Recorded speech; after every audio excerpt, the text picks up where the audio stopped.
Alright, welcome back everybody. Before we get into it, I just wanted to say hello to all the new subscribers and to say thanks for checking out my videos.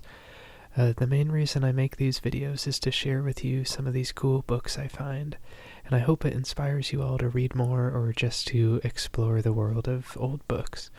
I'm trying to include a range of different topics and types of books, so I hope there's something for everybody. Let me know in the comments what types of books you want to see, or if you have any suggestions for the channel. I read all the comments and I appreciate the feedback that you guys give. Also, I'm currently working on setting up a Patreon where I'm planning to share high quality scans of as many of these books as I can. So stay tuned for that and I will let you know when that's up and running.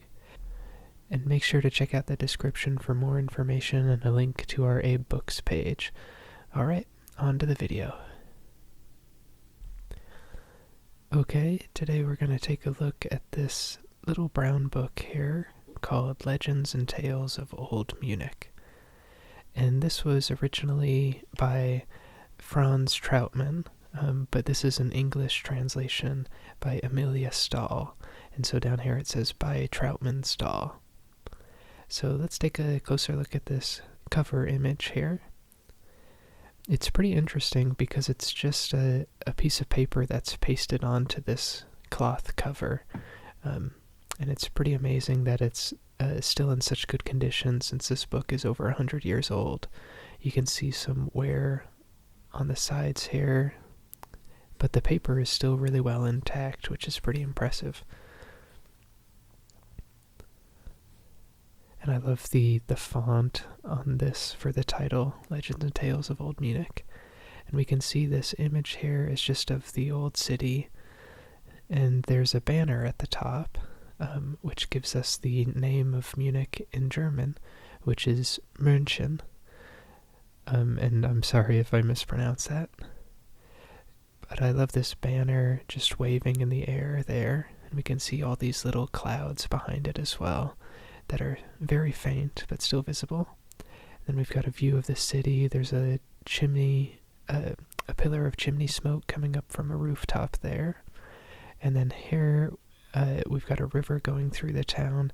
It's actually labeled, this is the Isar Fluss, which is the Isar River, Fluss being German for river there. So that's the main river that goes through the town. And then up in the top left corner we have a little symbol for the city, which we'll read about later. And I also like how this is sort of from the perspective of somebody standing on this bank here. You can see this fence in the front. So it gives you a sense of real immersion looking out onto the city, almost as if you were there so many years ago. Okay, so let's take a look at the rest of the exterior here. The spine, we can see the title and the author's names there. That it's very worn. It used to be colored, it looks like, with sort of white, but that's worn down. And the back, there's nothing on the back cover. The bottom and the right side of the pages are pretty rough. They aren't smoothed out or cut or anything, which I kind of like because it gives it this sort of antique look. But the top is smoothed and cut, and it looks like it was treated at some point. I'm not sure with what, but it's given a darker coloring to the edges there of the pages. I'm not sure if that's from past gilding or something. Alright, so let's take a look on the inside here. The first few flyleaves are thicker paper than the rest of the book, it looks like.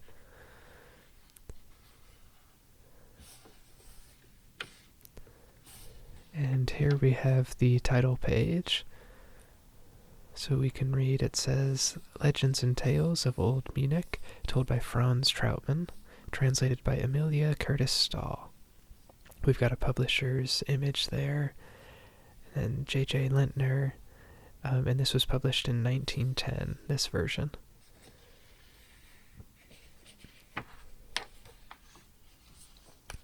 Here's a translator's note. Here it says, changes which have taken place among old landmarks of Munich since this book was written in 1863 are indicated by the footnotes, in the preparation of which the translator owes grateful acknowledgement to the courtesy of Professor Dr. Karl Trautmann and Geheimrat Ernst von Destoiches, in Munich, January 10th, 1910.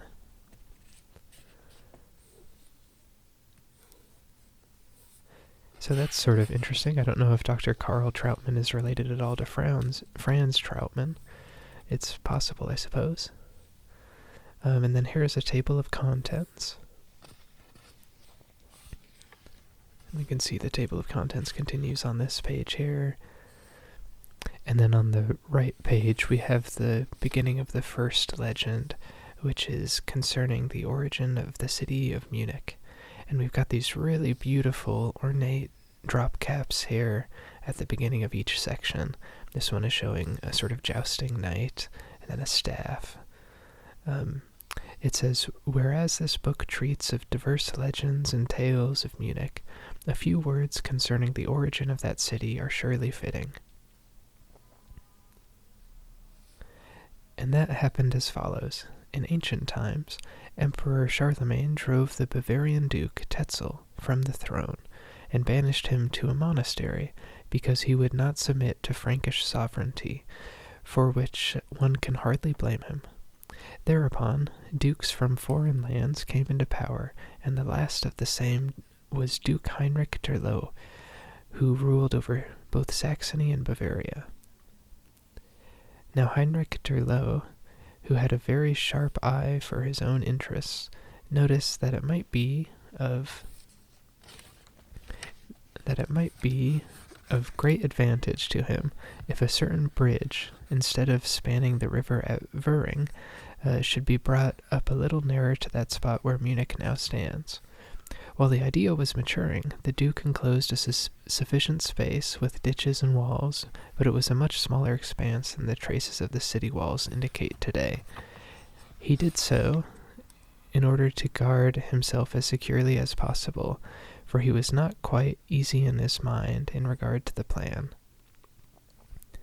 Thereupon, on a quiet night, or for that matter, day, the records are not exact on that question, Anno Domini 1156, he fell upon the bridge, destroyed it, and built another, near the aforesaid enclosed space. By means of that brave and righteous deed, he attained the end that Bishop Otto of Freising, to whom the bridge down by Wuering had belonged, could no longer levy the duty on salt, but all persons with that or any other ware were obliged to pass over Heinrich's bridge, and before proceeding further were compelled to pay the Duke the salt tax. In addition to that came the market toll, and later the Duke erected a mint. As may be supposed, all that caused no small rancor and strife. The affair reached the ear of Emperor Friedrich Barbarossa, who decided it in favor of the Duke 2 years later. He commanded him, however, to pay over a third of his profits to the Bishop of Freising. Now that Heinrich Terlo had proved that he knew what he was about, people moved in ever-increasing numbers to the place with the bridge, and instead of the few huts which had stood on the spot, which is now Upper Kaufingerstrasse, quite a village grew up. He invested it with a court of justice of its own, and later with parochial rights, and thanks to all that, Munich gradually became a regular town. So that is sort of the origin story of Munich. Here's another section for Münsterkind, and we can see another beautiful drop cap here, showing that symbol again. And this says, distinct among the oldest emblems of Munich stands out the city seal. In the very beginning, it was a castle gate with 2 towers. Underneath was a head and a cowl, and over the gate was an eagle, gazing upwards.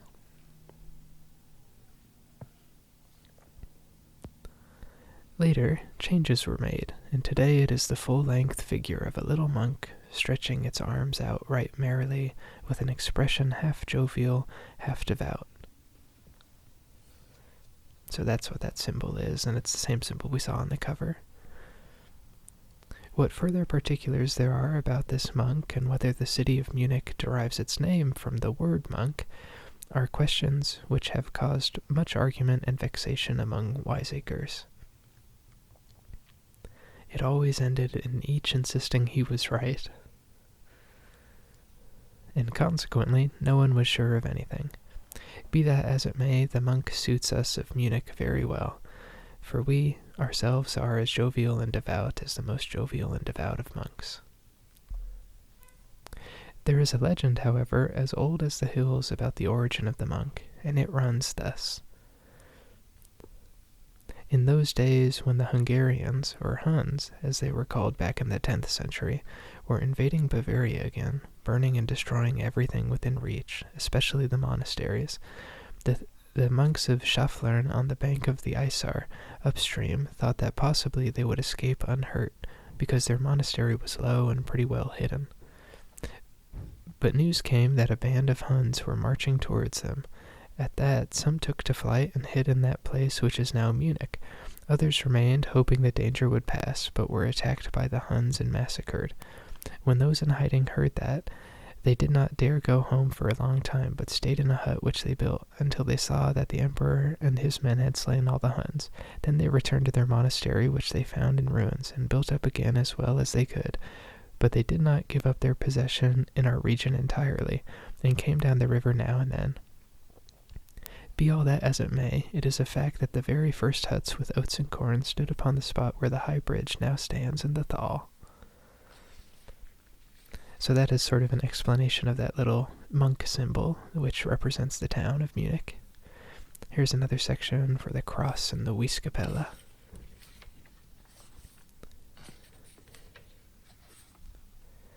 This is a section for the Little Faust Tower at Sendlingate.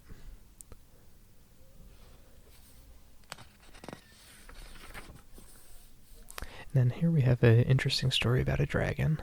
Dragon corner on the marketplace. We can see another beautiful illustration there. It says, Dragon Corner has a particular significance for the city of Munich, and the saying about it runs thus. In the year 1464, a dragon bringing the plague flew in at Schwabing Gate. After soaring here and there in the air, it descended at last on the corner of the marketplace. Then there was a panic, and no one knew what to do, until strong Duke Christoph came galloping in from Grunwald Castle and killed the ghastly monster. Here's a section for the lion in the Thal, and we can see a stone carving of a lion or a lioness there. It says, Doubtless the lion, many think the carving is a lioness, over the door of the old Chief Justice House, next the Rath House in the Thal, is a genuine and very ancient token. No one knows exactly how it came there, but that it had some reference to the world-renowned Duke Heinrich der Lau is almost without question.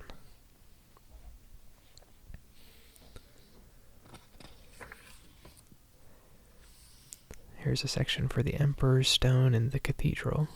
We can see a really beautiful illustration there again. A particularly interesting memorial of Old Munich is the red marble relief in the monument which Elector Max I raised to Emperor Ludwig der Bayer.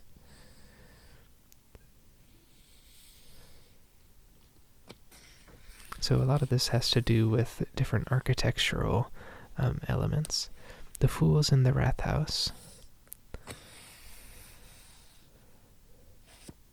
Here we can read that it says, Such an important part did these fools play at a great banquet which took place about 1480 at the time of strong Duke Christoph, that they were modelled from life in wood and put up on each side of the audience room in the Rathaus.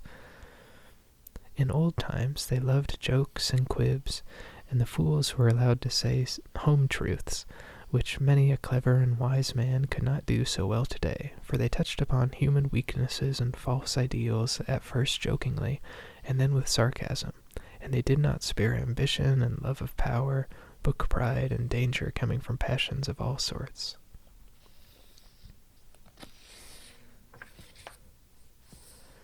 This is showing the stone tablet beside the giant door of Unserfrauen Cathedral, showing a religious scene there. Whoever pauses at the giant door between the two steeples of Unserfrauen at Munich and looks up at the right of the door will see a stone carving representing our Lord Christ on the Mount of Olives. That carving is a genuine relic of old Munich, and there is a doleful little story connected with it.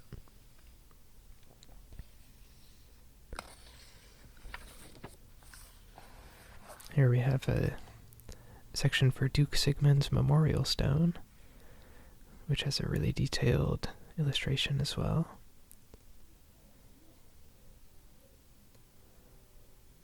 It says, Herzog Sigmund, as everyone knows, founded the Cathedral of Unserfrauen, and in the course of time he erected 2 stone tablets at the right and left of the door under the great sundial. On the one at the left is inscribed, Anno Domini 1400. In that year this building was begun, 8 days after Candlemas of Our Lady.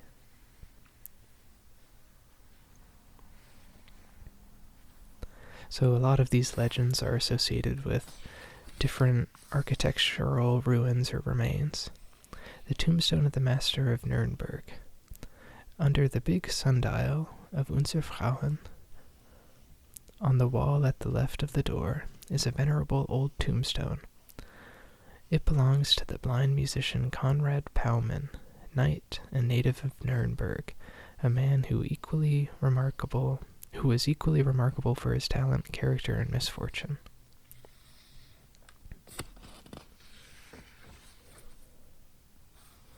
This one is a section for the old residence.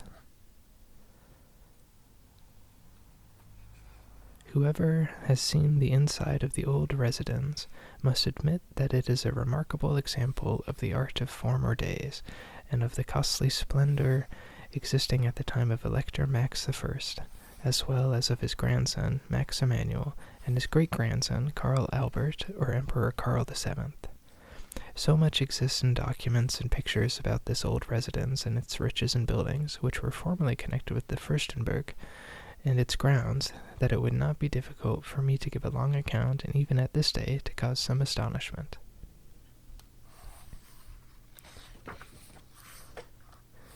Here's a section called The Red Light. It has already been proved that the little tower with the fist near Sendlingate is of particular interest to Munich people. And formerly there was still another story associated with it. The headsman of Munich played a part in the tale, which was as follows. It is to be hoped that no innocent person was ever purposely expedited from this world to the other here at Munich. Still it came to pass, at one time or another during the course of centuries, that a person who had done no harm came before the court of justice, and the judges made a mistake. Stranger things have happened. At any rate, when an innocent person was killed, it never remained a secret, for in the middle of the next night, the little Faust Tower gleamed in a blood-red light, and at the same time, 3 heavy thuds, like those of the headsman's sword, resounded upon the executioner's house, which was formerly in the square near the little tower. Here's an interesting one for the monkey at St. Lawrence. We can see a monkey there. St. Lawrence stood formerly where the revenue offices are now, and upon a little tower on that church there was a monkey. That monkey was the exact image of the one which stole Emperor Ludwig den Bayer out of his cradle, and when they tried to take the little prince away from it, the monkey climbed upon the roof of St. Lawrence with the baby safe and sound. So we can see him there holding the baby. It is not known what has become of the image, but it would be a good thing if it could be found and put in the National Museum, where there are several other ancient relics from the Church of St. Lawrence. So that's a statue of a monkey at the top of a tower. So this is the Oriel Tower in the old courtyard. Bygone days and the people who lived in them rise up before us when we look at an old house, and especially one with an oriel window. It matters not whether we know their names or anything about them. So much is certain that joy and sorrow chased each other through those rooms, just as they do today, and always will, in the checkered accidents of this world. Just a beautiful sentiment there about looking at an old home. So this section is for ghosts and apparitions in Munich. And we can see a scary little owl in the letter there. For those people to whom ghosts appear, or for those who have clearly seen their influence, those apparitions prove the close connection of another world with this earthly one. Hence I am going to tell about ghosts and apparitions in Munich, even if some of you are so enlightened as to take umbrage at it. The Church of Heiligengeist is in the Thal at Munich. At the very first it was called St. Catherine's Chapel, and Duke Ludwig, the Kilheimer, added a pilgrim's house to it, which his son Otto rebuilt into a large hospital. Not far behind it was the graveyard, and there at midnight of St. John's Day, they say, unpleasant things happened. The graves opened, letting out a procession of pilgrims and invalids, who behaved in an unseemly and nowise grateful way, showing more inclination to eat and drink than to pray out of their psalters. And in the neighborhood of the house with the picture in Weistenreiterstrasse, strange things happen even now, they say. If one goes through the courthouse into the passage inside, one can see through a window into the ancient garden of the Augustines in the cloister, in a part of which one is standing at the moment, only it has all been changed. There are strange stories about that little garden. I will relate one which used to be told me in my youth by a reliable person, namely, an old man whose father was closely connected with it. His father, so he was wont to begin, was a leech, and was often called to the Augustine monastery.